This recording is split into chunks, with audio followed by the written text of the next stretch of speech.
бир бала мечитке келип намаз окуйн деп кирет да. Анан эки бала бер жакта сүйлөшүп отурган экен. Ай, карачы, чек чейген, кийими таптаза, өзүн татмакай тыкан алып жүргөн чыныгы мусулман экен деп баягы тигини мактап атат дейт, эки кобурашып акырын сүйлөшүпчү. Анан тиги намазга кирди дейт. Ами каш намаз окуп аткан. Турганын карачы, ай, көзүн карачы, эч жерге алаксыбай сажданы карап турат. Ай, карачы деп. Таң калып аябай суктанып атат дейт. Бир кез дейт намазда рүкүгө барат го. Рүкүгө барса, ай, рүкүсүн карачы, ай, мындай рүкү түп-түз турат экен да. Рүкүсүн карачы, түп-түз турат, ай деп атса. Тиги анан мынтип эметип анан рүкүдө турат да мынтип. Анан мынтип карап туруп, мен ошо орозомун деген турбайбы. Туугандар, анысы кандай?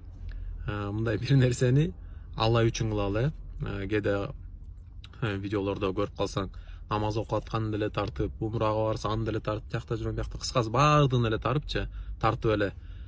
Эми албетте даават ниетинде, башкаларга эскертүү максатында ушундай ниетте кылса го башка сөз. Анан бирок эл көрсүн, эл мактасын, анча мынча ырчы блогерлер мына мен мынтип атам, тинтип атам деп эле балким эми айтып атпайм, жакшы ниетте кылса макул, башка сөз. Анан бирок эл көрсүн, эл мактасын, жанагындай эмне деп коет, хайп деп коет экен го, хайп, ушундай бирдеңке зарабатывать этиш үчүн болсо, бул Алланын асына кабыл болбой калышы мүмкүн. Ошону коркуш керекпиз.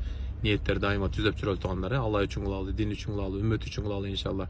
Аллах таалам эң чоң банкрот ошо Алланын астына барганда кылган амалыбыз кабыл болгон болсо ошол жакшы экен да. Эң чоң банкрот ошо кабыл болбой калса элестет. Сен эл үчүн, бирөө үчүн кылып атасың, ушунча намаз, ушунча даават, ушунча орозо кармадың.